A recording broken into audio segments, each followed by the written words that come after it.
For most of the galaxy, Earth was nothing. It was a small blue world on the edge of an unimportant spiral arm. Its star was average. Its gravity was uncomfortable. Its atmosphere was unstable. Worst of all, its dominant species was loud, divided, and violent toward itself. The Galactic Concord classified Earth with a single cold sentence. Pre-FTL. High conflict. Low threat. Then they moved on. Ambassador Kararthek of the Valorian Ascendancy watched the hologram of Earth rotate slowly in the Grand Observation Hall.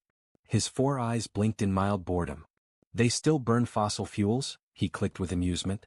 They poison their own oceans. A tall crystalline being nearby, Archivist Seluan, adjusted her light patterns. They have nuclear weapons, she said. Kararthek waved a claw dismissively. Every young species does. They point them at themselves. It proves nothing. Above them, the council ring shimmered with representatives from hundreds of species. The galaxy was vast, ancient, and cruel. Empires rose and fell weekly. No one had time for a primitive world arguing over borders and beliefs. Mark Earth for passive observation only, the council speaker said. No intervention. No contact. The decision was unanimous. Earth faded from the main display. No one noticed the small note added by a junior analyst.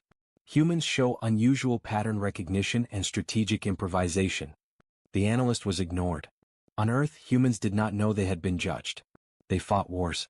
They made art. They dreamed of stars. They argued about whether they were alone. And quietly, painfully they learned. They learned to survive in chaos. They learned to turn limited resources into weapons. They learned to cooperate only when extinction was near. Their history was a training ground soaked in blood. And the galaxy never looked back. 20 years later, the galaxy burned. The Dravik Dominion emerged from the void like a tidal wave. Massive war hives. Bioengineered fleets. Planet-cracking weapons grown, not built. They crushed 3 minor empires in a single cycle. The Concord panicked. Emergency councils were called. Fleets were mobilized. Ancient treaties were rewritten in fear. Kararthek stood once more in the observation hall, watching star systems go dark. They adapt too fast, Seluan said softly. Our models are failing. The Dravik did not negotiate. They consumed. When the Dravik reached the outer edges of Concord space, desperation replaced pride. We need allies, the council speaker said.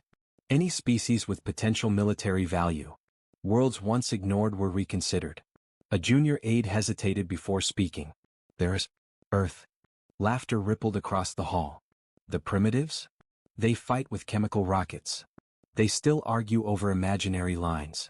But the aide persisted. They have multiplied their technology faster than any species on record. And their military doctrine is strange.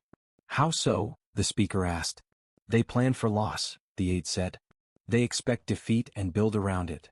Silence followed. That was unusual. A probe was dispatched to Sol. It arrived silently, hiding beyond Pluto's orbit. What it found caused confusion. Earth was no longer quiet. Orbital platforms circled the planet, disguised as civilian infrastructure. Mining stations doubled as shipyards. Satellites shifted positions with military precision. Mars was being terraformed, but also fortified. The moon bristled with hidden defense arrays. And deep under Earth's surface, power signatures spiked beyond anything expected of a pre-FTL species.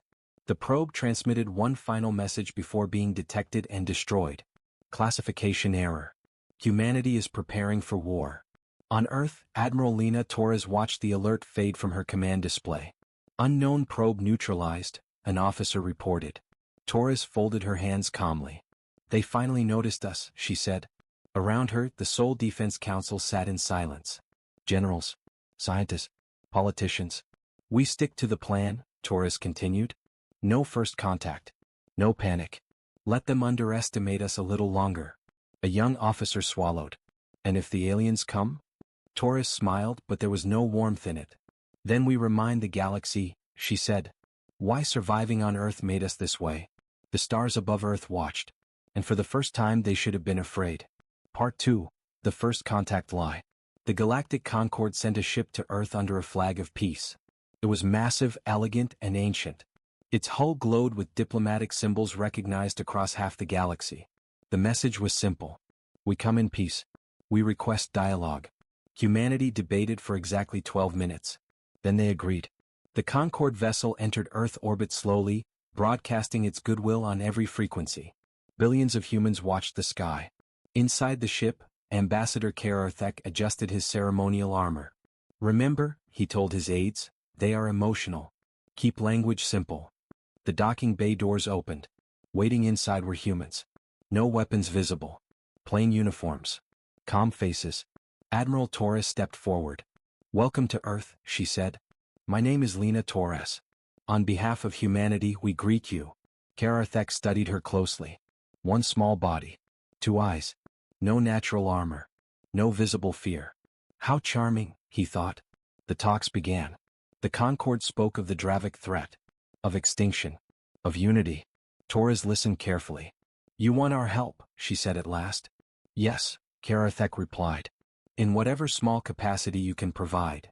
Torres nodded. "We will consider it." That was all she promised. The Concorde left feeling confident. "Polite," Kararthek said later. "But weak. They will offer logistics at best." He never suspected the truth. Back on Earth, the moment the alien ship departed, the masks dropped. "Full reveal," Torres ordered.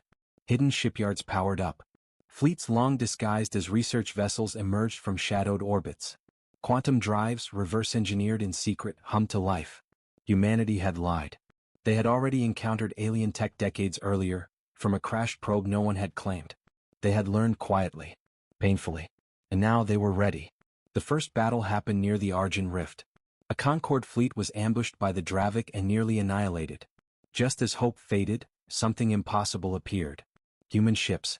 Small. Angular. Ugly. They moved wrong. They didn't follow standard formations. They split, regrouped, vanished behind debris, reappeared inside Dravik firing arcs. Their weapons were crude, but clever. Mass drivers firing asteroids at relativistic speeds. EMP bursts tuned to organic circuitry. Decoy ships piloted by artificial minds willing to die. A Dravik hive commander screamed through the void. "What are these things?" The humans answered with silence and precision. The Dravik fleet broke. The Concorde watched in shock as the humans pursued, hunted, and destroyed the invaders with ruthless efficiency. Admiral Torres addressed the battlefield channel. "This is humanity," she said. "We are not allies. Pause. We are survivors." News spread like fire. Across the galaxy, species reevaluated old assumptions. Earth was no longer ignored. It was feared. And the nightmare had only begun. Part 3, The Galaxy Blinks. Emergency sessions flooded the Galactic Concorde did not come to Earth with fear. They came with confidence. The diplomatic vessel Harmonious Accord emerged from hyperspace at the edge of the Sol system like a floating monument to superiority. Its hull was smooth and luminous, covered in ancient symbols of peace, authority, and control. To the Concorde, these symbols were law itself. Entire wars had ended at their sight. To humanity, they were just another unknown. Inside the vessel, Ambassador Kararthek of the Valorian Ascendancy adjusted his ceremonial mantle. It was designed to impress. Layered plates of polished chitin, infused with faint energy fields. He stood tall, surrounded by aides and translators. "Final assessment?" he asked. A hologram flickered to life. Earth rotated slowly beneath layers of data. "Technological level remains inconsistent," an aide replied. "They possess advanced computing, crude space weapons, and unusually dense orbital infrastructure. However, no confirmed faster-than-light capability." Kararthek clicked in mild amusement. "Children playing with knives," he said. "Still dangerous, to themselves." The ship broadcast its message across every human channel. "This is a diplomatic envoy of the Galactic Concorde. We come in peace. We request dialogue with your planetary authority." On Earth, the message echoed through cities, screens, and skies. For 6 seconds the world froze. Then everything moved at once. Deep beneath the Rocky Mountains, in a chamber carved from reinforced bedrock, humanity's real leadership gathered. There were no flags. No cameras. Only hardened faces and quiet urgency.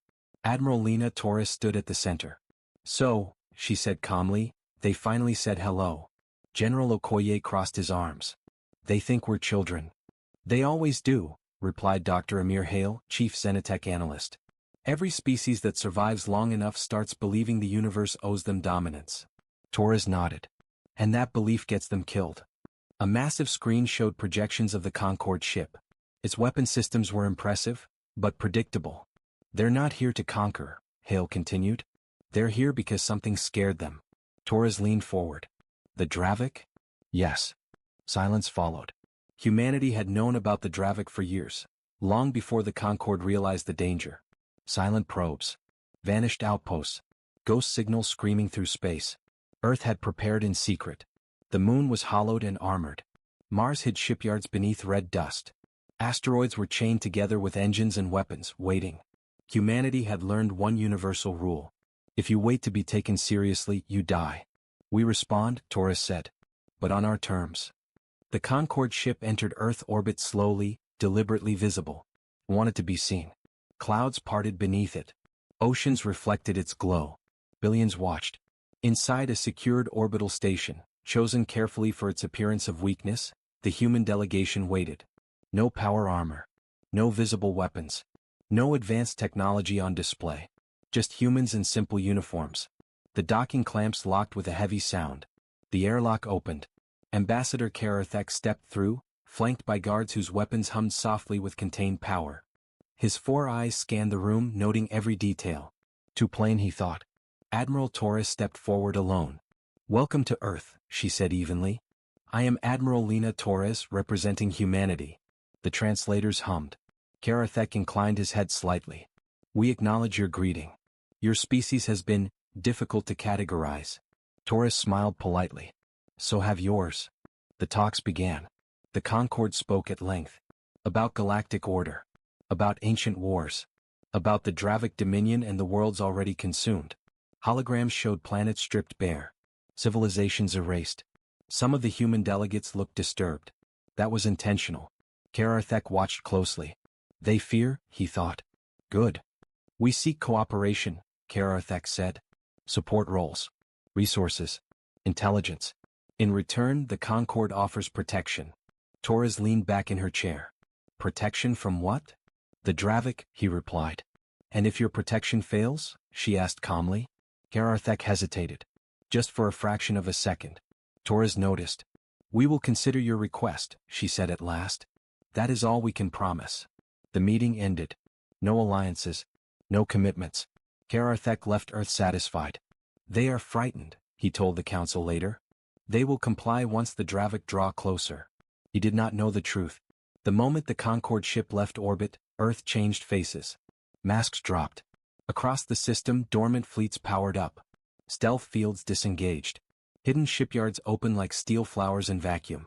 On Mars, red dust lifted as massive hulls rose from underground docks. In the Kuiper Belt, objects long thought to be natural began to move. Admiral Torres stood before a wall of star maps. They think we're behind, General Okoye said. We are, Torres replied. Behind the curtain. Dr. Hale folded his hands. They saw what we wanted them to see. And they didn't ask the right questions, Torres said. A young officer hesitated. Admiral, what if the Concorde turns on us? Torres met his eyes. Then they'll learn the same lesson the Dravik are about to learn. She turned to the command console. Begin Phase 1, she ordered. Controlled exposure. Humanity would not announce itself with words. They would let the galaxy watch. Far from Earth, near the shattered edge of Concorde space, alarms screamed. Dravik bioships poured from hyperspace, tearing into defensive lines. Concorde fleets buckled. And then, something new appeared. Unmarked vessels. Angular. Dark. Fast. They moved like predators. The galaxy's first real look at humanity had begun. And it would not forget what it reminded them of. Not ever. The galaxy was not prepared. Even the most seasoned commanders of the Galactic Concorde could not have predicted what unfolded near the Argent Rift. It began quietly, just a few unidentified ships appearing from seemingly nowhere, but within hours, it escalated into a display of strategy that defied every known doctrine. From Concorde Command, Ambassador Karathek's multiple eyes widened at the data streams projected before him. The holographic display showed the Dravik fleet, a living nightmare of bioships and organic weaponry, closing in on the weak outer colonies. Concorde vessels had already sustained heavy losses. They are maneuvering strangely, Karathek muttered. They are unpredictable. Their formation violates every established tactic. They are improvising? His voice cracked in disbelief.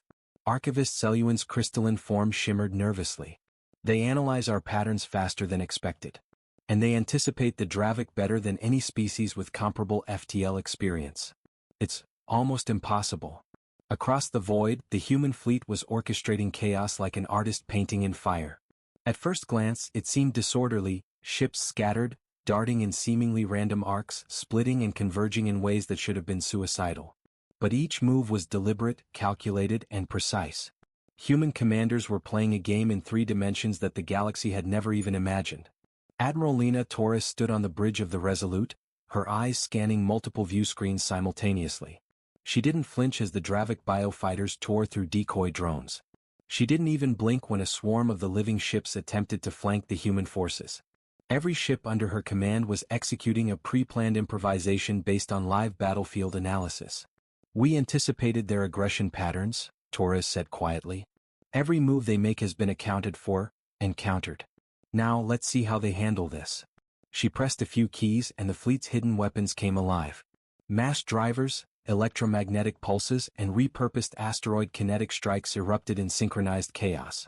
Dravik shields that were biologically adaptive found themselves overwhelmed by combinations they had never encountered. A Dravik hive commander screamed in the void, a sound that resonated through the biomatrix of its fleet. "What are these creatures?" "They are humans," one of Torres' lieutenants said calmly. "And they are not here to die." The battle escalated. The Dravik adapted as they always did, but the humans adapted faster. Entire flanks that had been losing were baited into corridors of destruction. Human ships feigned retreat, only to collapse inward from hyperspace fractures unknown to the Dravik, striking with overwhelming precision. On Earth, civilians watched the holographic broadcast stunned. Never before had the full scope of human technological ingenuity been revealed. Systems previously believed to be civilian had transformed into combat vessels overnight. Mining stations doubled as battle fortresses. Even the moon's surface shifted, revealing concealed railguns and electromagnetic cannon emplacements. Humanity had weaponized survival itself. Karathek could only stare at the rapidly changing situation. "How is this possible?" he whispered to Seleuan. "They are adapting in real time. They are predicting every move of the Dravik. No species has ever." "They have survived everything," Seleuan interrupted softly. "Famine, war, natural disaster. Their evolution is not in raw power but in resilience and adaptability. They expect loss and they build around it." The galaxy began to take notice. Across multiple star systems, ambassadors and generals watched live broadcasts of the battle. Reports poured in. "They are using their asteroids as projectile weapons. They are splitting their fleets into sections smaller than any tactical minimum we know, yet they maintain cohesion. They anticipated the Dravik biodriver's feedback loops and exploited it." Even the normally composed Concord Council was unnerved.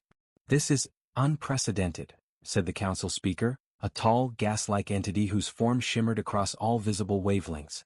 "They are humans. And yet, they operate like apex predators." Meanwhile, on the battlefield itself, a human ship named the Vigilant made a maneuver that would become legendary.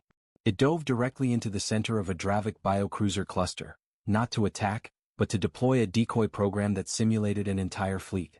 Dravik ships attacked the decoys and collided, tearing each other apart. In a matter of minutes, a pocket of 10 Dravik cruisers was destroyed with no human casualties. Admiral Torres observed this with a grim smile. "If they expect us to play by the rules, they will lose every time," she said. "We don't play by rules. We play to survive." By the end of the first day, the Dravik fleet was in disarray. Ships that had once been organized, coordinated, and terrifying were now scattered, confused, and vulnerable. Yet even as victory approached, Torres did not celebrate. She knew the Dravik would return and they would be worse next time. Across the galaxy, the ripple effect of humanity's tactics began. Previously neutral species, long content to observe, started re-evaluating their positions. Small colonies sent envoys with cautious congratulations. Mercenary groups proposed temporary alliances. The idea that humans were weak and pre-FTL crumbled in hours. Kararthek convened the council in emergency. "We underestimated them," he admitted openly, his voice tight. "We assumed their pre-spacefaring history indicated a low threat level. We were wrong." A young Valorian analyst hesitated. "They anticipate loss. They turn disasters into victories. Their logic is alien and terrifying." Archivist Seleuan's glow dimmed. The galaxy has never faced a species that survives by predicting the unimaginable. We may have misclassified them entirely. The council erupted into debate. Some argued for immediate contact and diplomacy. Others called for containment, fearing what a species like this could become if unchecked. All agreed on one point: Earth could no longer be ignored. On Earth, Torres addressed the Joint Command. The Concord thought they could gauge our willingness to fight.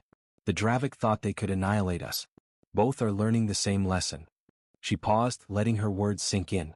Humanity does not yield. We do not negotiate survival. We enforce it. She turned to the map of the Argent Rift and the retreating Dravik forces. Prepare Phase 2. They will return. And when they do, we will show them the full extent of what Earth can do. General Okoye nodded. Sir Admiral, they won't know what hit them. Torres' eyes were cold, unflinching. No species will. Not until it's too late. That night, the stars above Earth seemed to hum with anticipation. A galaxy that once ignored a small blue world now held its breath. Across systems, countless species began whispering warnings, recalculating strategies, and questioning ancient assumptions. Earth had blinked, and the galaxy had just realized it had been staring into the eyes of a predator all along. Humanity was no longer the underestimated species. It was the unknown variable. And the nightmare had only just begun. The aftermath of the Argent Rift battle left the galaxy trembling. Even the Concord, with its centuries of diplomacy and military experience, struggled to comprehend what they had witnessed. The humans had not just fought, they had rewritten the rules of engagement. They had used ingenuity, improvisation, and cold calculation to crush a Dravik fleet that should have been unstoppable. Inside the Concord Council chamber, tension crackled like static electricity.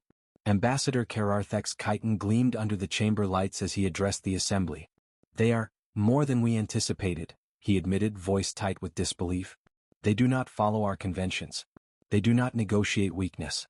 They have survived everything, and yet they win. Archivist Seluan's crystalline form pulsed with light. We may have misjudged humanity entirely. They adapt faster than any species in recorded history. And they anticipate patterns, both strategic and psychological, that no model can predict. A nervous aide interjected, Sir, do you suggest containment? Kararthek's mandibles clicked sharply. Containment is impossible. They are already beyond it. Every attempt to predict their next move fails. Across the galaxy, whispers spread from one system to the next. Strategic councils convened in secrecy. Mercenary fleets recalculated contracts. Minor empires that had once ignored Earth now watched with fascination and fear. Humanity was no longer a footnote. It was a wild card, unpredictable and lethal. Back on Earth, the cost of survival weighed heavily. Although the Argent Rift battle was a stunning victory, it had come at a terrible price.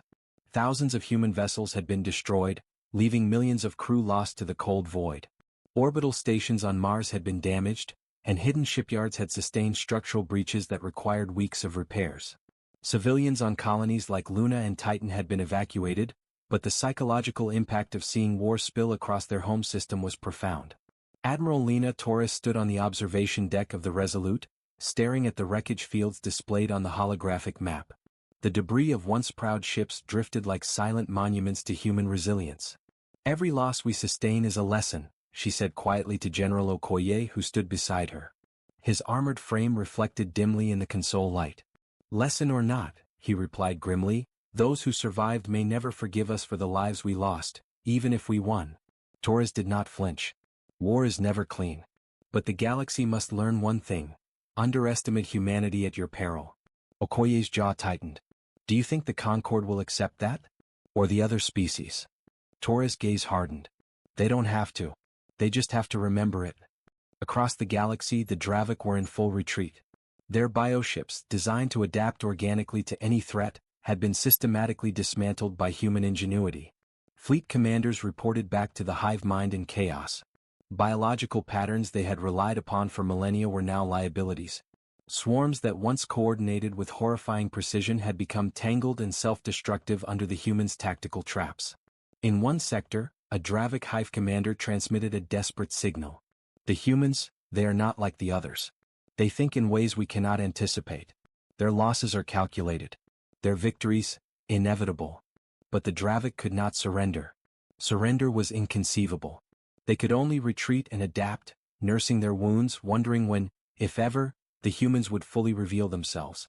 Meanwhile, the Concord attempted to negotiate with humanity. Special envoys arrived at Earth under the banner of diplomacy, proposing oversight, treaties, and strict limitations on human expansion. Their tone was formal but laced with fear.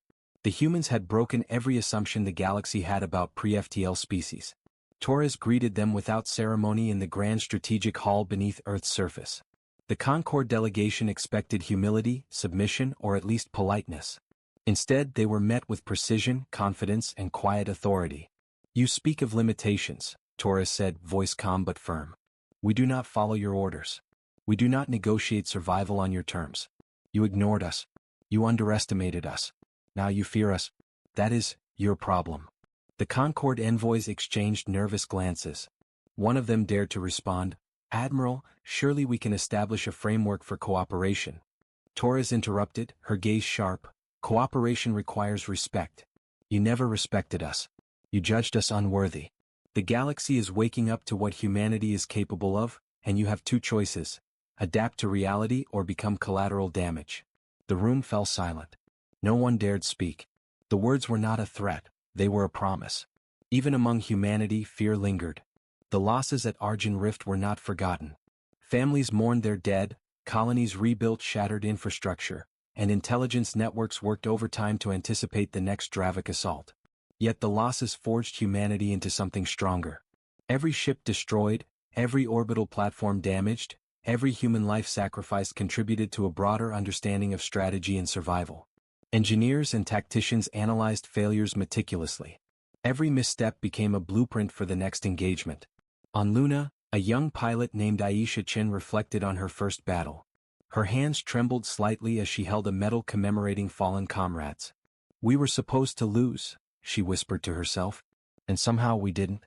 Not entirely. And that scares them. It scares everyone." The galaxy began to respond to this new reality. Minor species began forming tentative alliances with humans. Mercenary fleets offered contracts they would have once refused. Even some Concord officers began quietly advocating for cooperation, recognizing that humanity's unpredictability was now the galaxy's most valuable asset. But fear remained the dominant emotion. Every report about Earth and its fleet sent shockwaves through the galaxy. Humanity's ability to anticipate disaster, exploit chaos, and turn vulnerability into weaponry became the stuff of legend in hours.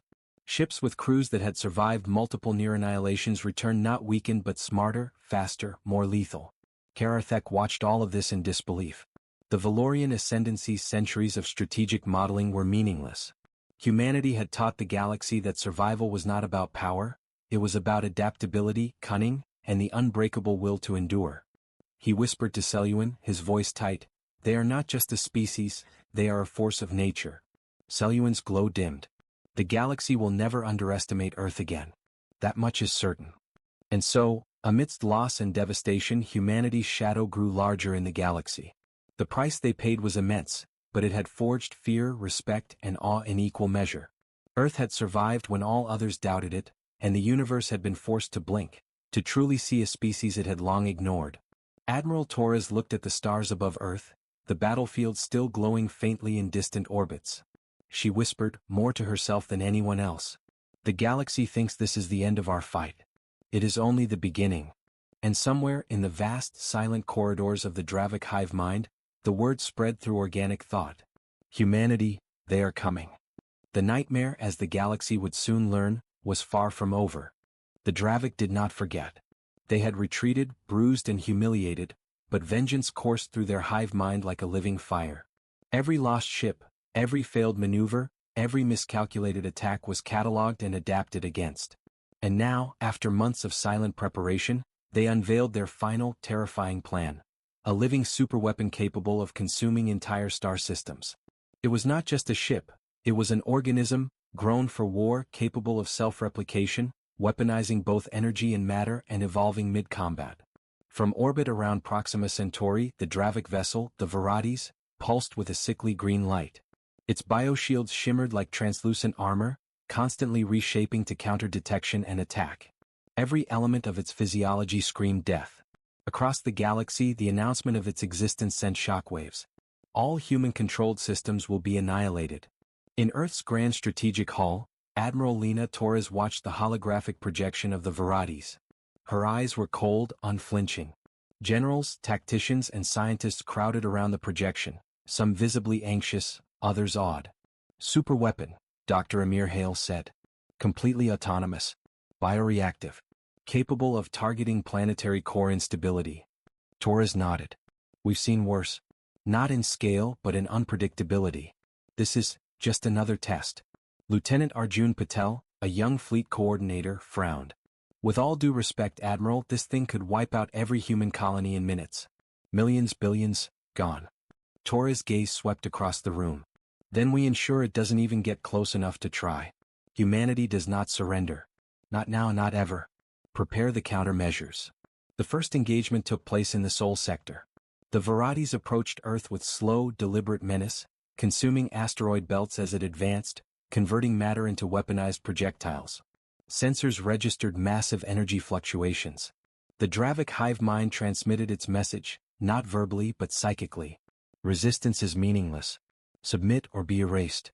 Torres smiled faintly. They still don't understand the humans they're dealing with. The human response was unlike anything the galaxy had ever seen.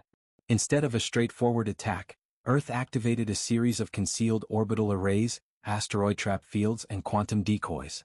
The moon's surface, long a secret fortress, erupted in controlled explosions, sending kinetic projectiles and electromagnetic pulses toward the advancing superweapon. Human ships, previously disguised as civilian or mining vessels, emerged from hidden stations and asteroid shadows. They did not attack directly, they redirected, sabotaged, and baited. Every maneuver was designed to confuse, mislead, and manipulate the Dravik's bioreactive intelligence. In a bold move, Admiral Torres commanded the fleet to enact the most audacious phase of the plan, the activation of the Kronos Fold, an experimental hyperspace destabilization network. This was a technology humanity had been developing in secret, derived from reverse-engineered alien probe fragments recovered decades ago. The concept was simple in theory, impossible in execution. Fold space around a massive object to remove it temporarily from normal reality. As the Virates advanced, human ships appeared to scatter, feigning disorder. The Dravik responded predictably, sending swarms to intercept what they perceived as vulnerabilities. Then, in perfect synchronization, the Kronos Fold activated. The superweapon blinked, once, twice, and then vanished. Sensors went haywire. The Dravik were thrown into chaos. Their hive minds shrieked in confusion. Organic shields recalibrated, but the humans had already anticipated this. A second fold activated, redirecting the Virates into a pre-selected sector far from populated systems. Human forces struck immediately. Mass drivers, electromagnetic pulses, and precision quantum torpedoes assaulted the disoriented superweapon from all angles. The Virates retaliated, but its movements were now slowed, impaired by the unnatural folding of space around it. Every attack was anticipated, every maneuver countered. Inside the Dravik bioship, chaos reigned. The Hive commander shrieked, unable to reconcile the human strategy with its own logic. How? It transmitted to the remaining fleet. Their thinking defies biologic. By the end of the first cycle of battle, the Virates lay in ruins. Organic armor shattered. Energy conduits severed. The hive mind signal faltered, fragmented by the humans' countermeasures. Dravik biofleets, now leaderless, scattered into the void, nursing their losses, uncertain of what could have destroyed their ultimate weapon. Admiral Torres addressed her fleet through the galaxy-wide communication net. Her voice was calm but resonant, echoing across space. This is humanity. You sought to test us. You assumed we were weak, predictable, and expendable. You were wrong. The galaxy will remember this. We do not surrender. We do not yield. And we do not forgive ignorance. Every human ship repeated the message, creating a chorus that resonated through the void. The Concorde, watching from afar, was stunned. Species that had once dismissed Earth as primitive now reevaluated every assumption. Humanity had not just survived a superweapon, it had dismantled it with intelligence, cunning, and audacity. In the aftermath, silence reigned in the sectors once threatened by the Dravik. The humans did not celebrate publicly. There was too much to do. Systems needed fortification. Colonies needed rebuilding. Every battle taught them lessons for the wars yet to come. Torres convened her command team. They will return, she said. The Dravik learned fast. But so do we. Humanity survives because we adapt faster, think smarter, and never underestimate any challenge. Let this be a warning to the galaxy. Do not mistake survival for weakness. The nightmare you ignored is now fully awake. As the stars of Sol's system twinkled above, faint glimmers of damaged Dravik ships drifting silently in the distance, one thing became undeniable: humanity had revealed its full potential, and the universe would never view Earth the same way again. Even the most confident species began whispering in fear. They are not just humans. They are the apex we never saw coming. The nightmare was no longer just Earth's, it was the galaxy's. The Dravik were broken, scattered across the void, but the galaxy still trembled. Humanity had proven itself in battle, but the aftermath of such devastation demanded choices. The Concord, along with dozens of allied species who had witnessed the battles, convened an emergency council to discuss the next step. The question on everyone's mind: what should be done with Earth? Ambassador Kararthek, still reeling from the humans' tactical brilliance, spoke first. His 4 eyes scanned the assembly. We face a species that has defeated our fleets, destroyed the Dravik's ultimate weapon, and manipulated spatial folds in ways our models cannot predict. They do not act like any species we have catalogued. The question is, do we control them or do we fear them? Archivist Seluan's crystalline form shimmered. Fear is already controlling us. Yet, control may not be possible. Every attempt to regulate them may provoke retaliation. They are intelligent beyond measure, cunning and resilient. We have witnessed only a fraction of what they can do. Debate raged through the council chamber. Some factions demanded that humanity be stripped of any capacity to expand beyond Sol, arguing that Earth species was too dangerous to trust. Others proposed containment, exile, or even preemptive strikes to prevent future conflicts. Then Kararthek's voice cut through the chamber. Perhaps we are asking the wrong question. Perhaps we do not need to control them.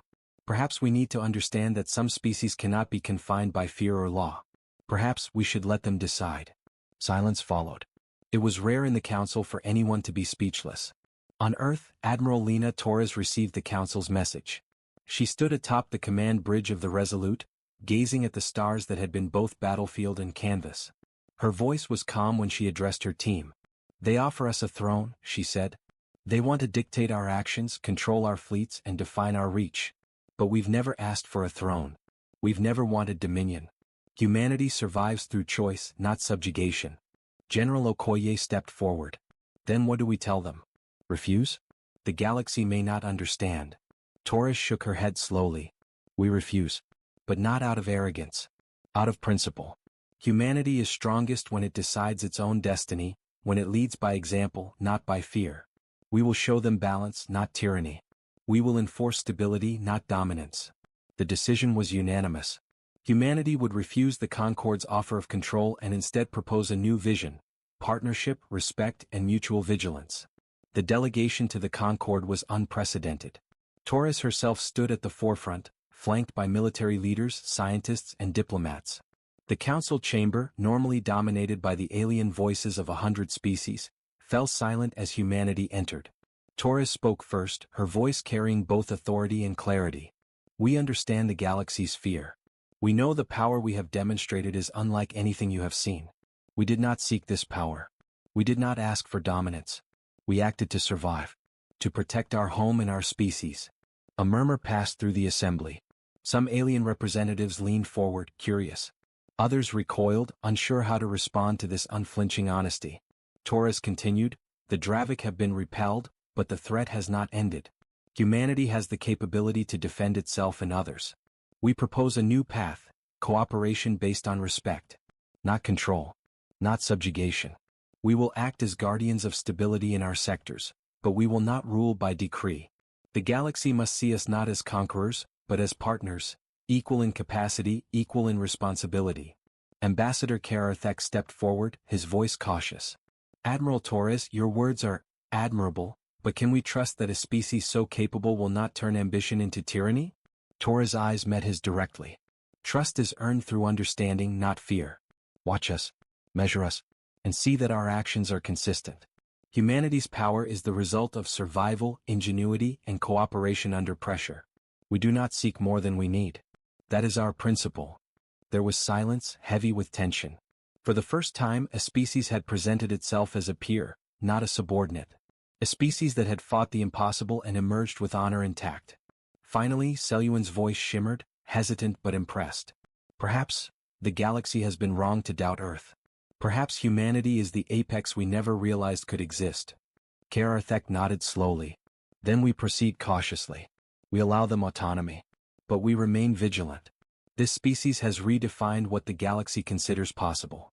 That is both awe-inspiring and terrifying. Back on Earth, life resumed with quiet vigilance. Colonies rebuilt, fleets were reinforced, and secret research continued. Humanity had survived the Dravik, outwitted the Concord, and established its place among the stars, not through conquest but through intelligence, strategy, and resilience.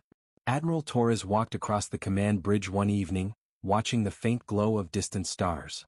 Lieutenant Chin, now a senior fleet commander, approached her.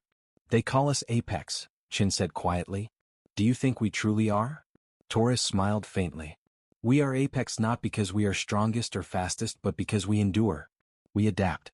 We think differently. And when the galaxy forgets to respect the small, unpredictable, and resilient, we remind them." Chin nodded. "And if they ever forget again?" Torres' eyes hardened as she gazed into the void. "Then we remind them again. And again. Until they understand. Humanity is not to be underestimated. Not ever." Across the galaxy the message was clear. Earth was no longer a quiet, ignored world. Humanity had proven that survival, intelligence, and cunning could reshape the destiny of the stars. Species who once dismissed humans now reconsidered alliances, strategies, and even their assumptions about life itself. The Concord, humbled and cautious, agreed to a new galactic framework. Humans were recognized not as rulers, but as guardians of equilibrium, trusted for their ingenuity, respected for their power, and feared for their unpredictability. The galaxy had blinked, and when it looked again, it saw Earth in its full, terrifying glory. Humanity had survived. Humanity had triumphed. And the universe, for the first time, understood that ignoring this small blue world had been the galaxy's greatest mistake. The galaxy had changed. Not slowly, not subtly, but violently and irrevocably. The stars themselves seemed to acknowledge it. Earth, once a quiet, forgotten planet at the edge of an unremarkable spiral arm, had become a symbol, a warning, to every species across countless light years. Admiral Lena Torres stood on the observation deck of the Resolute, watching Sol glow softly beneath her. She had seen entire fleets reduced to drifting wreckage, alien species crumble in disbelief, and the Concord bow in cautious respect. Yet she felt no triumph, only a quiet determination. Humanity had survived the Dravik, outmaneuvered the Concord, and proven its place in the galaxy. But survival alone was not enough. Humanity needed to ensure the lessons of the past would not be forgotten. Behind her, a council of humans and allied species convened in the Grand Strategic Hall, a massive chamber carved deep into Earth's crust. Holograms of star systems rotated slowly above their heads. Blue and green lights pulsed, marking human-controlled sectors, neutral zones, and areas previously threatened by the Dravik. "We are at a crossroads," Torres said, her voice carrying across the chamber. "The galaxy has seen what we can do. They know that humanity is not to be underestimated. But respect cannot come from fear alone. It must come from understanding, from action, and from demonstration of principle." Lieutenant Chin, now a senior fleet commander, leaned forward. "Admiral, the Dravik are rebuilding. Other species are nervous, hesitant. Do we strike preemptively?" Torres shook her head. "No. Preemptive strikes create enemies. Humanity's supremacy is not defined by domination. It's defined by strategy, resilience, and ingenuity. We do not seek to conquer. We seek to endure, to protect, and to show the galaxy what it means to survive without compromise." The first test came quickly. A small Dravik contingent attempted a raid on the outer fringe colonies. Sensors picked them up moving silently, confident that Earth had weakened in the months since the last conflict. Torres gathered her fleet. Holographic projections displayed the enemy's approach. Twisted organic ships, bioshields flickering, and energy pulses that could vaporize planets if unleashed. "Deploy the decoy clusters," Torres ordered. "Activate the adaptive warp fields. The moment they commit, fold the sector. Make them think they are attacking empty space." The humans struck with surgical precision.